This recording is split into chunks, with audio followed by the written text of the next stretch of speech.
Okay, we're back. We're playing the mean choices here, and we're just going to continue on to day 2. So yeah, we're doing the mean choices to Peter.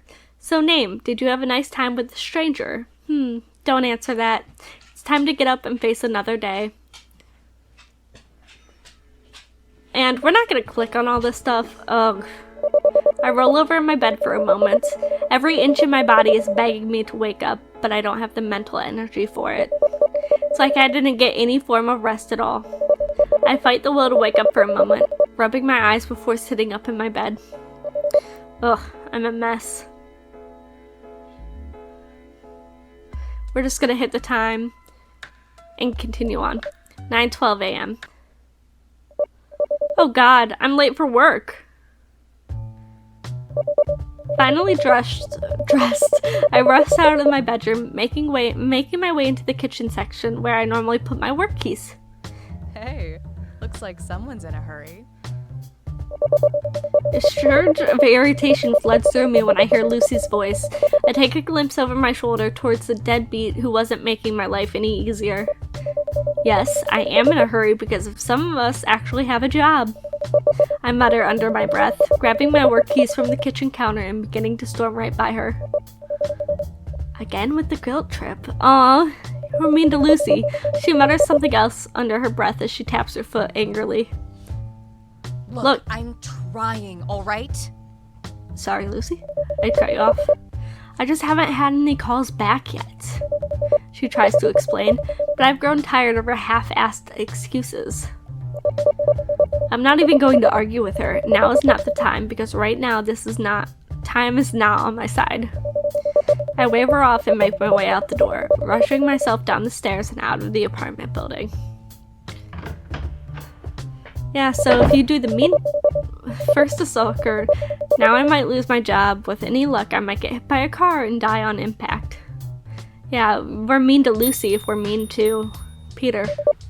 It's a Sunday. There's usually hardly any customers on Sunday mornings, but even then, it doesn't excuse my being late.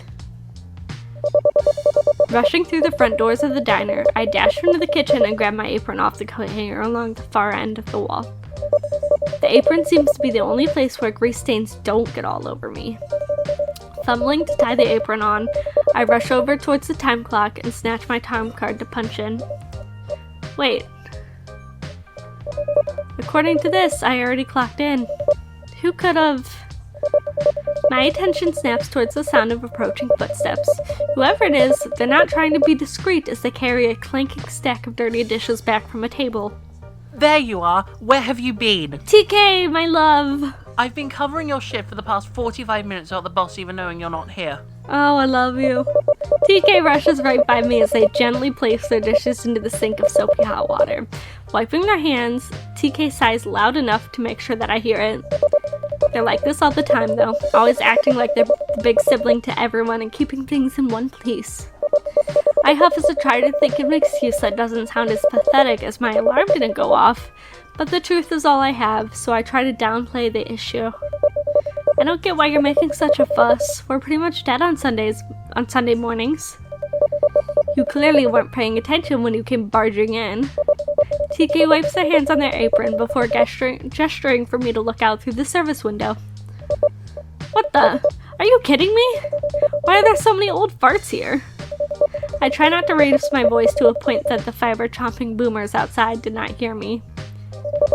A tour bus came along. That's what happened. Now stop asking questions and start waiting tables. TK hands me a spare notepad and pencil and nudges me out of the kitchen. Great, here I am hoping to have an easygoing day. So much for that. The breakfast crowd is a nightmare. Karens and redneck grandpas everywhere with something up their asses. Some even going as far as to refuse to pay because I didn't kiss their goddamn feet whenever their coffee was not filled all the way, or their T-bone steak wasn't cooked the way they wanted. Yeah, T-bone steak for breakfast. Not even breakfast steak and eggs either. An actual T-bone steak dinner with potatoes and steamed carrots. And when one person refuses to order off the breakfast menu, there's a dozen more who follow suit. Such a hassle. Why couldn't the elderly be like be more like my grandparents, pleasant and polite, the last of the great generation, not these entitled boomers. So that dialogue's even different too. Eventually, the crowd starts dying down, most leaving to do some sightseeing, others staying to order more coffee or lunch. At least these are the kind of customers that mind their own business and are more focused on eating or talking. Staggering into the kitchen, I let out a long sigh and rest against the wall, finally able to take a moment to relax. Ahem. I know you want to get off your feet, but you missed the table. TK sneaks over at my side, giving me a gentle nudge before pointing back out the dining area. I roll my exhausted eyes and look over towards them. Can't you do it? I don't feel like having someone toss their juice on me again. I would, but you owe me for covering your table for an hour. Damn it, they had a point. With a groan, I lean myself off the wall, trying to straighten my posture and stumble back out.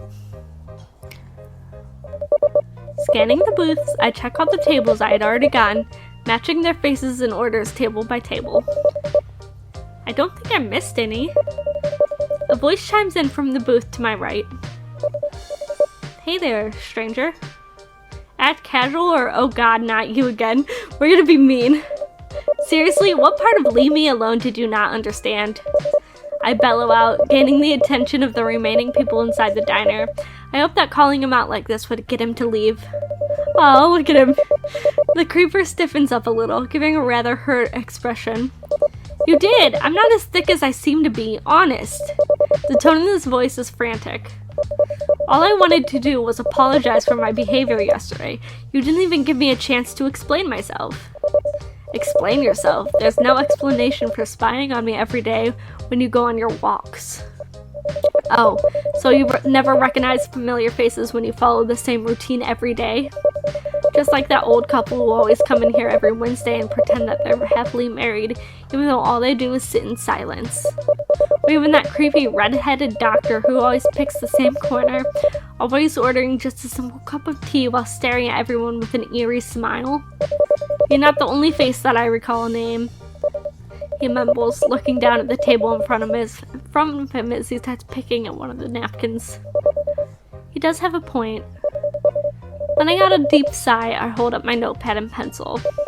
Just tell me what you want to order. He picks up the menu and starts looking it over. I still want to make it up to you, though, for being too forward yesterday, I mean.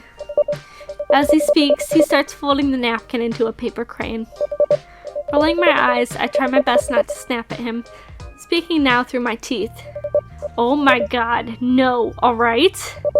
I might have overreacted, I might have misinterpreted your intentions, but that does not change the fact that I don't want anything to do with you.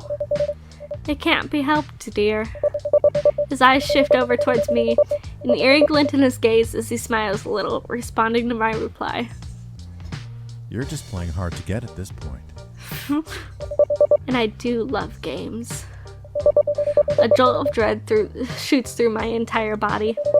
I don't know if it's the words, his tone, or the gaze that's setting off all my red flags, but I'm not going to stand there and analyze why my survival instincts are kicking into overdrive. Okay. Turning away, I quickly make my way back into the kitchen, trying to untie my apron with my sweaty palms.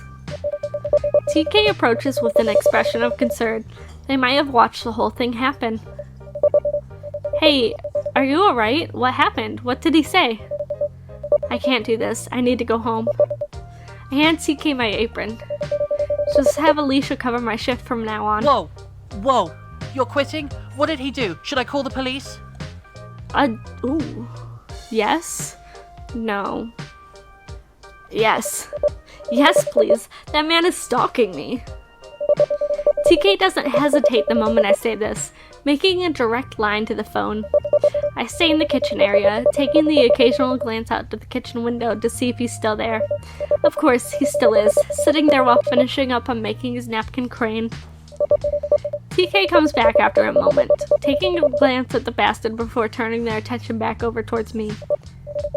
Alright, they're gonna be sending someone over in about 30 minutes. 30 minutes? He'll be gone by then. I'm aware of that. TK matches my furious whisper and looks just as baffled and disappointed with the situation as I am. Either way, we still have to file a report and give them a description. It's something at least. But he knows where I work, and he knows the section of the park where I like to relax. What if he knows where I live? Well, I guess you could stay with me in the meantime and wait for all of this to blow over. Really? Sure, I've gotten to know you well enough, so I'm positive you won't try to steal anything. Maybe. I honestly don't know what to say. I feel a sense of relief that not only will I be a more tolerable person, but I also won't be walking home alone. That'll be with a more tolerable... Whatever. Of course the creep's gone by the time the police arrive. We give our best description of him before trusting they would look into the manor. TK and I have our doubts, though. Luckily, the rest of the kitchen staff let us go home early, but we have to be at work earlier tomorrow morning. Ugh, great.